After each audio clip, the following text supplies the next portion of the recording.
Look at me, Asiya. I gave you everything.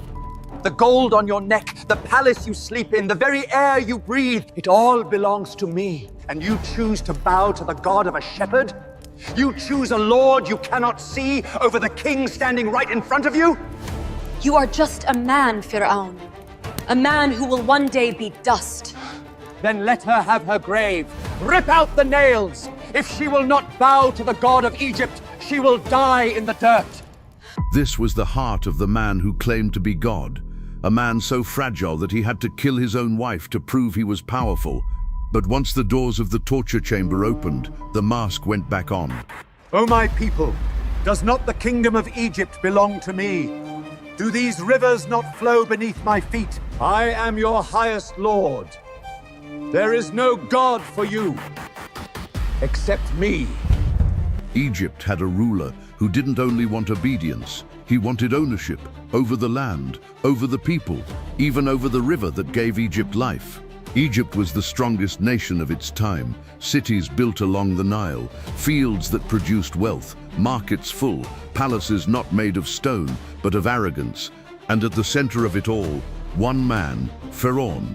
How dare they leave without permission? Gather all the forces at once! We will pursue them! He thought he was a god. He thought he was the smartest man in the world. But he was hiding his own end, in his own home. This is a story about the arrogance that makes a man blind to the very truth in front of his eyes. Musa speaks to me of a lord in the heavens? How strange. I have looked at the sky every day of my life, and I have never seen anyone up there giving me orders. Everyone knows how the king of Egypt died.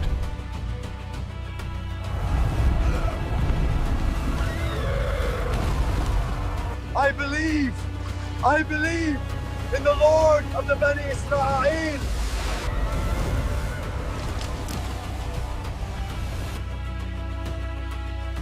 But very few understand the series of choices that made that ending inevitable.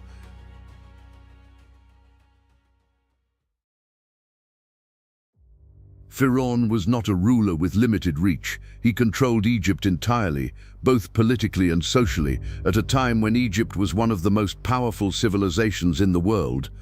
At that time, Egypt was a superpower, wealth, armies, and stability built around the Nile.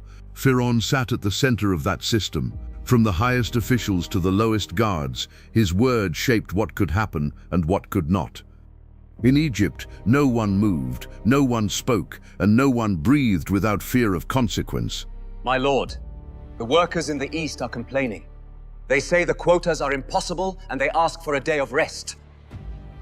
If they have time to complain, they have time to think. And if they have time to think, they forget who owns the ground they stand on. Increase the quota. Let them learn that their breath is a gift from me, not a right. His authority was supported by a structured system. Officials, soldiers, and administrators carried out his orders without resistance, allowing him to impose decisions across the land without challenge. As Egypt's power grew, so did Fir'aun's confidence. Over time, authority turned into arrogance, and leadership turned into absolute control. In that society, Fir'aun was not treated as an ordinary king. Political loyalty and religious devotion blended together until obedience was no longer just expected, it was believed. Why do you look to the clouds for rain? The Nile rises because our king commands it. He is the provider. To doubt his word is to doubt the very food in your mouths. The Nile played a central role in this. It sustained agriculture, trade, and life itself, turning desert into wealth and allowing Egypt to flourish while surrounding lands struggled. And beneath that prosperity lived one people under constant pressure, Bani Israel. They were separated from the rest of society and reduced to forced labor. Their men were worked until exhaustion became normal, day after day, year after year. Their women were spared, not out of mercy, but to ensure the system of control could continue. Why do we let the women live? They are just more mouths to feed. Dead women don't make babies. Use your head. It's not about today, it's about making sure this empire never runs out of hands. This deliberate imbalance, comfort at the top, suffering below, became the foundation of Fir'aun's rule, and for a long time it appeared to work. Until one night, Fir'aun saw a dream. He saw a fire spreading from the direction of Beit el-Maqdis. It moved across the land, burning the houses of Egypt, while the homes of Bani Israel were left untouched. He woke up shaken. Fir'aun didn't treat it like a passing dream, he treated it like a warning. By morning, the palace was filled. Scholars, astrologers, and advisors were summoned, their only task to explain the dream's meaning. The silence is getting expensive. Explain the dream. Do you think I gathered the wisdom of Misa to watch you tremble? Speak, or I will find a more useful tongue in someone else's head.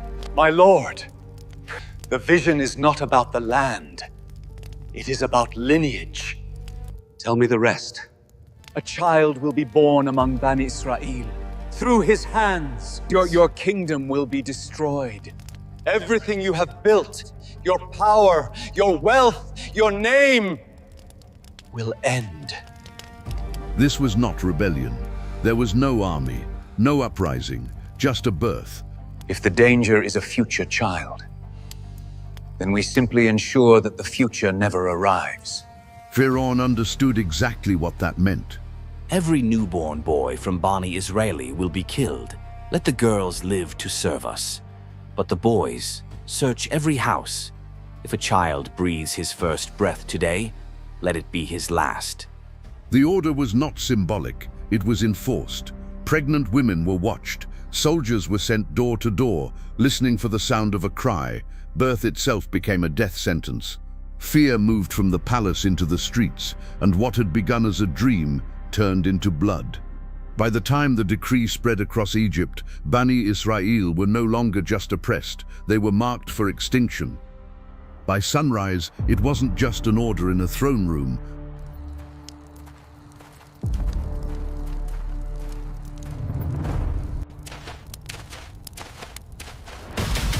If it had been last year, Don't say it.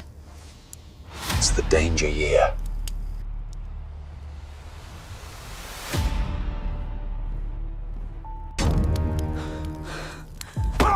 Open it!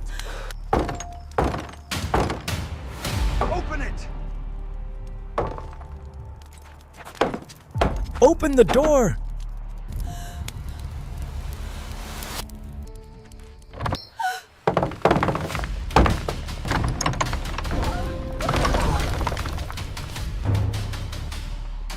Any pregnant woman in this house?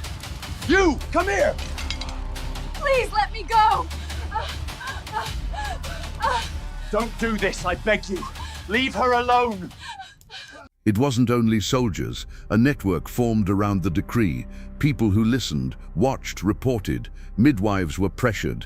Some were threatened. Some were bought. Some became informants. We've seen where you go. We know which doors you knock on after dark. Tell us what you know, and this ends quietly. I only help women. Inside the homes of the Bani Israel, pregnancy was no longer a blessing.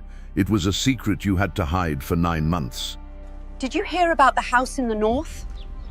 They searched it again, 3 days after the birth. Lower your voice. The walls have ears this year. This was the part people forget. Fir'aun didn't only want bodies under control, he wanted time under control, the future. And the fire kept spreading, until even Fir'aun's advisors began to panic, because cruelty has a cost, and their empire ran on slave labor. If every boy was killed, Bani Israel would eventually disappear, and the labor would disappear with them. My lord, if we kill everyone, the workforce will collapse. The people we use will vanish. And then the projects stop. The fields stop. The building stops. Then speak your solution. Alternate the years. 1 year, the boys are killed. The next year, they are spared. Enough survive to work. Enough die to keep them weak. A compromise so cold it could only be made in a palace. Fir'aun accepted it, and this is where it becomes even more painful. because now Bani Israel didn't just fear soldiers, they feared the calendar. According to these reports, Harun alayhi salam, the older brother of Musa alayhi salam, was born in a safe year when boys were not killed. But Musa alayhi salam was destined for the next year, the year of slaughter. If it had been last year, Don't say it. it's the slaughter year. So, when that year came and the decree returned to full force, the terror wasn't a surprise, it was expected. And in that year, under that law, one woman from Bani Israel became pregnant with a boy. In the killing year, even pregnancy became something you tried to hide. You hid your face, you hid your belly, you hid your joy. But eventually, the secret could no longer be hidden. In the dead of night, behind locked doors and muffled walls, a new life began in the shadows. A boy in the killing year, a boy under a decree. Quiet, my love. Quiet. In that moment, she wasn't thinking about the future. She was thinking about the next 10 minutes.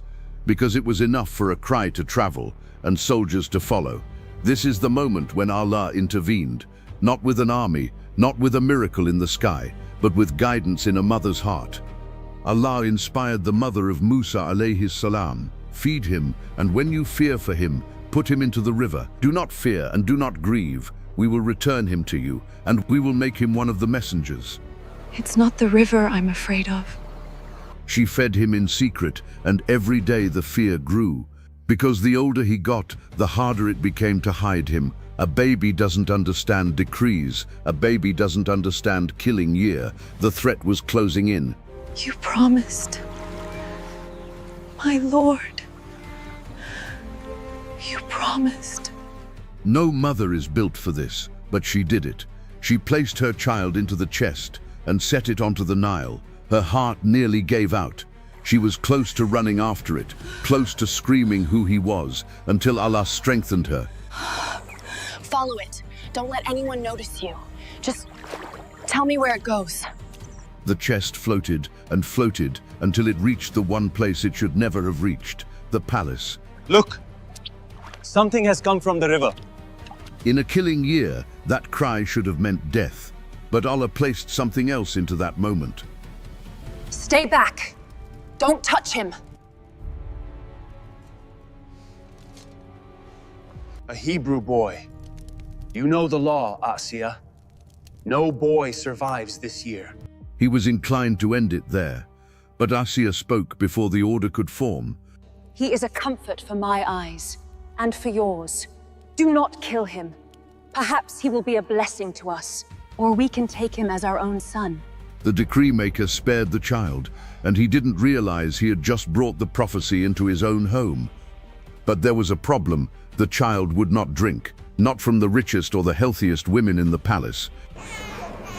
Shall I direct you to a household who will care for him sincerely? And with that, the sister ran straight back to the one person in Egypt whose arms this child trusted, his mother. They gave her the child, and the moment he touched her, he latched on, calm, feeding, as if the palace had never existed. Allah returned the child to his mother, exactly as promised. And the most dangerous part of it all? Fir'aun didn't just spare Musa. He placed him under palace protection. He paid for his milk, and in the very house that ordered the killing, the child of the killing year was being raised as a prince. Years passed, and in the same palace that ordered the killing of boys, the boy grew up. Musa alayhi salam was raised under palace protection. He ate their food, he wore their clothes, he walked through rooms built by the hands of his own people, the Bani Israel. But outside those walls, the decree never really left. It just changed forms. And when Musa alayhi salam reached full strength, he wasn't just strong in body, he had a conscience that wouldn't let him look away.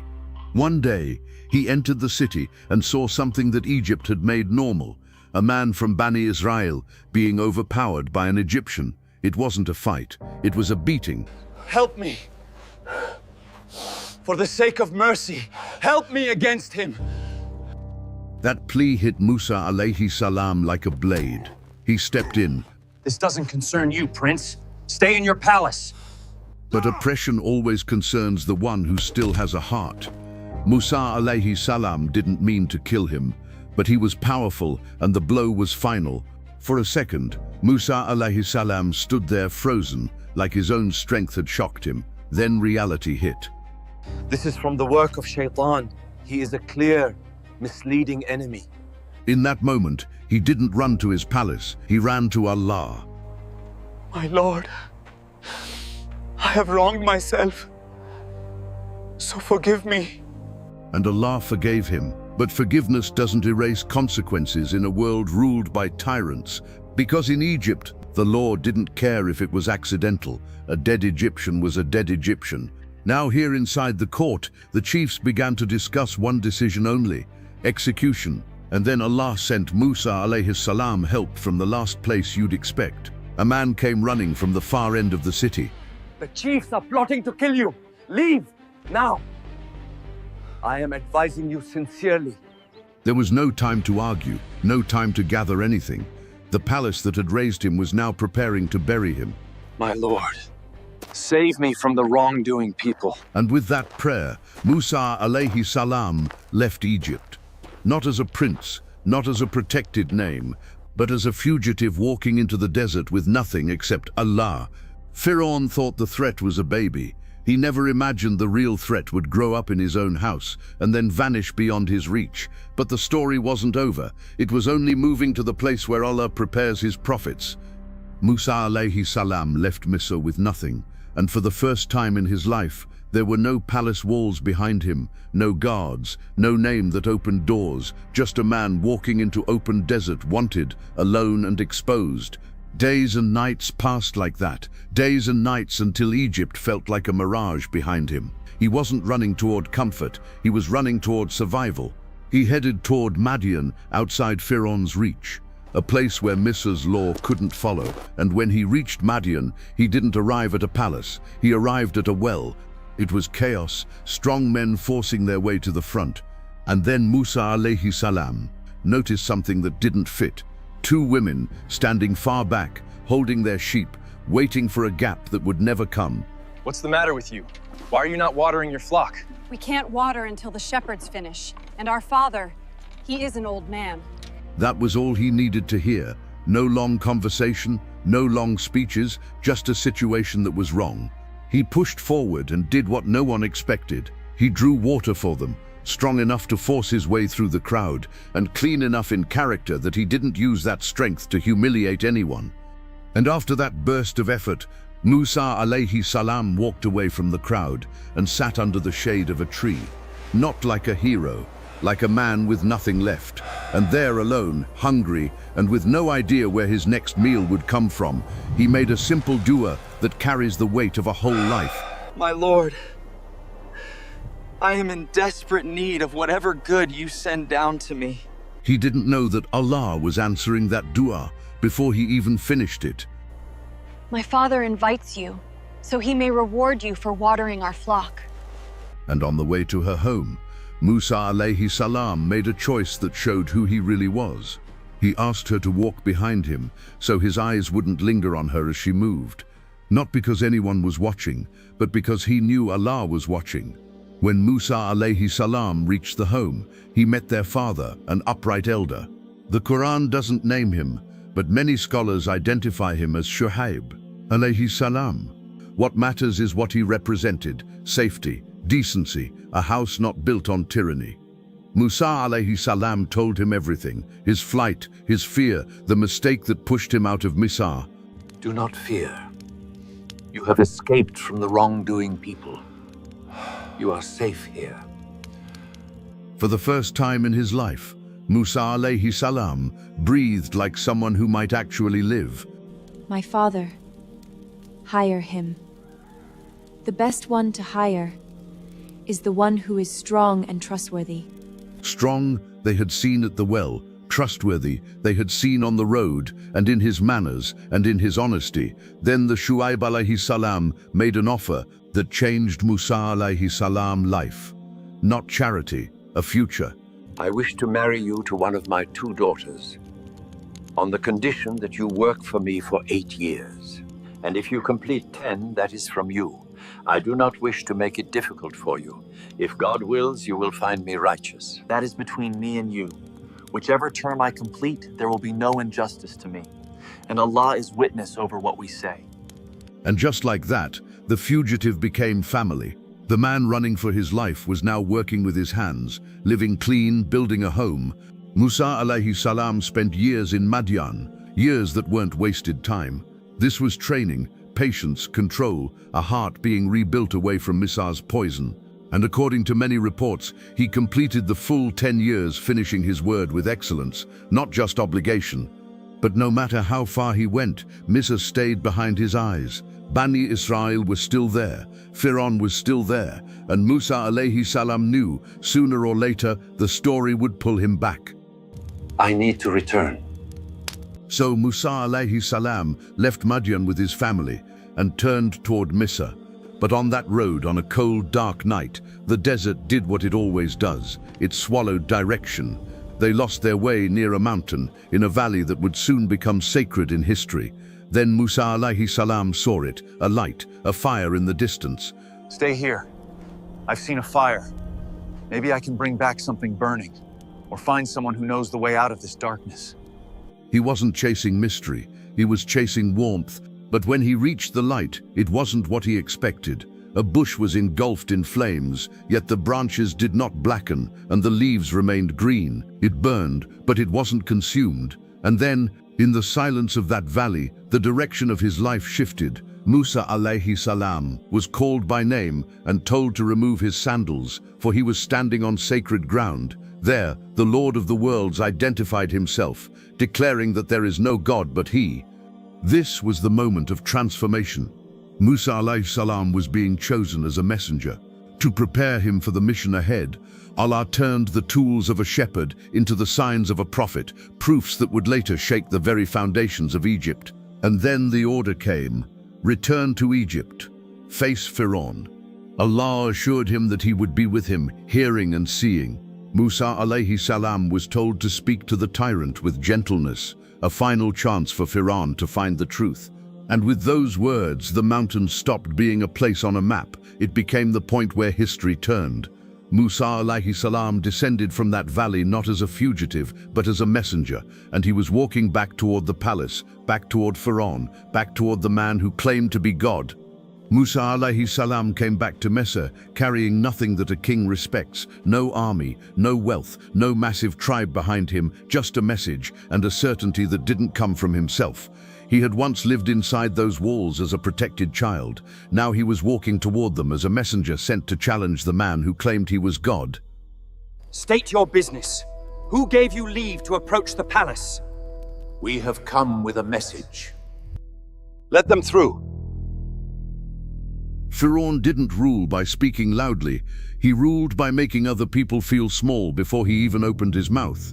The court didn't react because two men entered. They reacted because two men entered and refused to submit. So, you came back. And who is this with you? Another fugitive? This is my brother. And we are messengers from the Lord of the Worlds. Lord of the Worlds? Look around you. My world is right here. Tell me then, who is this Lord you speak of? Our Lord is the one who gave everything its form, and then guided it. And this is where Fir'aun tried to do what tyrants always do. He tried to turn the conversation into a trap, because if you can confuse the message, you can avoid the truth. And what about the generations before you? Where is their Lord now?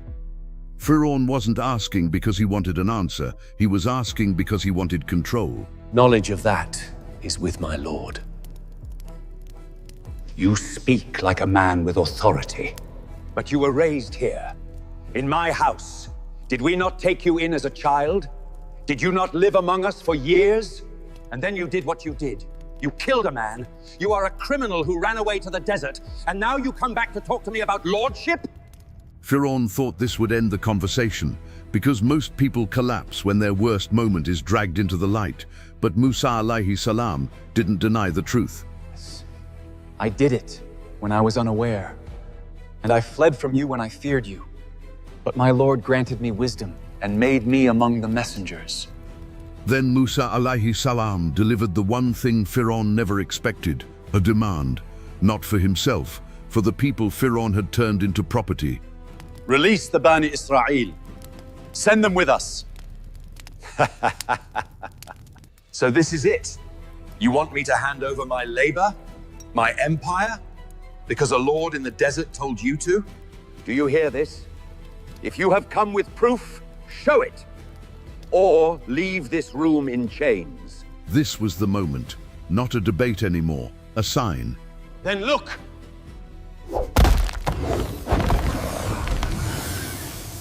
Fir'aun had seen fear in other people his whole life. He wasn't used to feeling it near his own heart. Then Musa alayhi salam showed them the second sign. The room panicked, not because they saw magic, but because they saw something they couldn't control. This is magic, nothing more. He is a sorcerer who wants to drive you out of your own land with his tricks. Fir'aun had to move fast. If the people believed for 1 second, he would lose his throne. He had to turn a miracle into a performance. What do you say? Shall we let this desert magic go unanswered? No, my lord. Delay them. Gather the greatest magicians from every city. Let them face him in the open. Pharaoh's strategy was simple. If the people see a sign and believe, he loses control. We will meet on the day of the festival, when the sun is high and everyone is watching. Send messengers to every city. Bring me the strongest magicians. We will meet in front of the people. And when they watch you fall, they will remember who their Lord is. So Musa left the throne room the same way he entered it, without bowing. Fir'aun didn't want this confrontation in a quiet hall. He wanted it in front of whole Misr, because in his world, truth wasn't defeated by arguments. It was defeated by public humiliation. Fir'aun chose a day when the city would already be gathered, when people would already be watching, a day of crowds, a day of noise, a day where the winner wouldn't just win a debate, he would win belief. And when the people settled, Fir'aun arrived the way he always did, surrounded by power so no one could forget who owned the ground. People of Misr, today you will see who speaks truth and who plays tricks. You know what he claims. You know what he wants. So watch carefully. Fir'aun brought the best magicians he could find, men who weren't just performers, they were a weapon. If we overcome him, if we end this challenge, will we be rewarded? Yes. And you will be among those closest to me. It wasn't just money, it was status, and status is how Fir'aun bought loyalty. The crowd watched him like you watch a man stepping into a storm. Musa, shall you go first? Or shall we show you how it's done? Musa alayhi salam could have rushed to prove himself, but he didn't. He let falsehood show itself fully before he crushed it. Enough waiting, show us your power. You throw. And when they cast them, the ground changed. It looked like the ropes moved. It looked like the staffs lived. It looked like the earth was suddenly crawling. They're snakes! Snakes! That is the power of illusion. It doesn't need to be real. It only needs to be convincing. For an instant, even Musa alayhi salam felt it in his chest. Not doubt in Allah, but the natural fear of a human being standing alone in front of a nation. Then Allah steadied him, not with applause, not with comfort, with certainty. What you have brought is only a trick. Allah will expose it. And this is where the entire square learned the difference between a trick and a sign.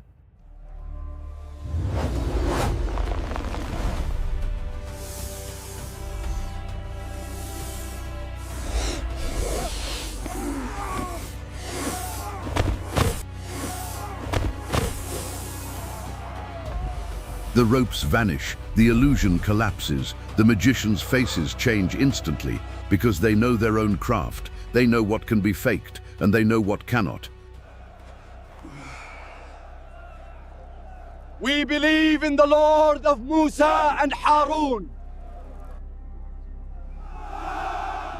This was the one thing Fir'aun hadn't calculated. He expected the crowd to be amazed. He did not expect his own weapon to surrender. You chose him without my permission? This is a plot. He trained you for this. So you'd turn the people against me and weaken my rule? You see? This is exactly what he wants. I will cut off your hands and your feet, opposite sides, and I will crucify you. You will learn whose punishment is more lasting. This is what Fir'aun did when he couldn't defeat belief. He punished it publicly, so everyone else would learn fear again. Do what you will. We will not choose you over what has come to us. Take them away. Egypt had just watched truth swallow illusion, and Fir'aun answered it the only way a false god can, by spilling fear into the streets. That day in the square should have ended the story. Falsehood had been swallowed whole. But when a tyrant is humiliated in public, he doesn't surrender. He doubles down. My lord, the people saw it. If they start believing him, then we give them something else to talk about. If they have time to wonder about Musa, it's because their lives are too easy. Tighten the chains. Double the work. Because if Fir'aun couldn't break Musa alayhi salam in public, he would break the people Musa alayhi salam came for. And when a tyrant doubles down after truth humiliates him, the next stage is never debate, it is punishment. The warning was over. The punishment had begun. One by one, the signs hit Egypt. The water turned to blood. Plagues of insects devoured the crops. The very air seemed to turn against the empire. Each time a disaster struck, Fir'aun would beg Musa alayhi salam to make it stop, promising freedom. But as soon as the sky cleared, his heart turned back to stone. He wasn't just fighting a man anymore. He was fighting the Lord of the worlds, and he was losing. Then came the final command. No more signs, no more debates. It was time to leave. Under the cover of darkness, Musa alayhi salam led his people out of the city. Thousands of men, women and children moving in a silence so deep you could hear their heartbeats. They weren't just leaving a city, they left generations of slavery. gather every horse, every chariot, every man who can march. Bring them back, now! By sunrise, the Bani Israel were trapped. The mountains were on their sides. The deep water was in front of them, and the most powerful army on earth was closing in from behind. They're right behind us. We can't go any farther. No. My Lord is with me. He will guide me.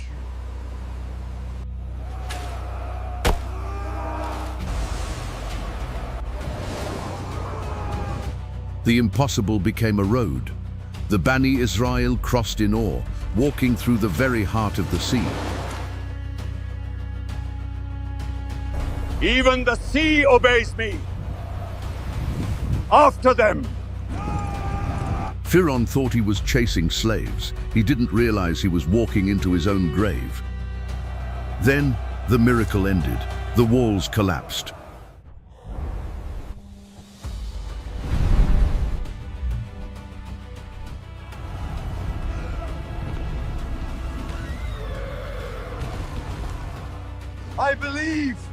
I believe in the Lord of the Bani Israel. But it was too late for a king who only found his soul when he lost his breath.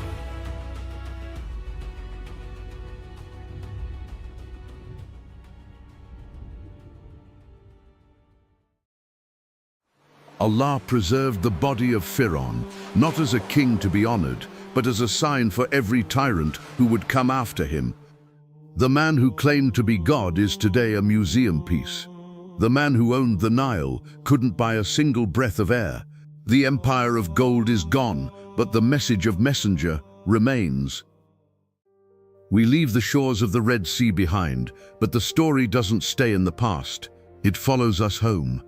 We look at Fir'aun as a villain from a movie, a man who sat on a throne and demanded the world bow to him, and we think that's not me, I'm just a normal person. But Fir'aun is more than a man, he is a pattern. He is what happens when a human being starts to believe their own personal brand, more than the truth. Think about how we live today. We spend our lives building. We build our careers, our social media following, our perfect homes and our reputations. And slowly we start to think we own the air we breathe. We hit a milestone and the internal monologue starts. I made this happen, my hustle, my intelligence. We become the architects of our own pyramids, so busy looking at the stones we've laid that we forget the one who gave us the strength to lift them. We think we've built something permanent. But look at the man in the museum. He had the gold, the army, and the monuments that touched the clouds. And today, we forget that the man who owned all of Misr couldn't buy a single extra breath when the water reached his throat. If his empire couldn't protect him, what makes us think our status can protect us? The ultimate irony of this story is that the man who claimed to be the highest power ended up at the lowest point of the ocean, while the man who was willing to put his forehead on the ground is the one who reached the stars. Don't be the person who only realizes they are a guest when the lease is up. Be the person who bows while breath is still in your chest. I didn't make this video to give you a history lesson. I made it because I'm tired of seeing the Quran treated like a silent book on a shelf. We live in an age of digital noise where arrogance gets the most views. My goal for Dean Story TV is to reclaim the screen, to make the stories of the Quran and our prophets the highest quality content on your feed, so that the truth isn't just available but undeniable. If you believe this work needs to exist, I need you to do more than just watch. Be the messenger. Share this. Don't let the algorithm decide who sees this. Let this be a sadaqah jariyah that speaks for you when you can't. And for those who want to help us produce these videos with the quality they deserve, check the link in the description to join our community. Your support is the engine behind this dawah. It allows us to compete with the distractions of the world and put the message of Islam back where it belongs, in the hearts of the people. Subscribe if you're with us. Tell me in the comments, which part of Fir'aun's mindset do you see most in the world today? Jazakallah khair for your time. Stay humble, stay grounded. Assalamu alaikum.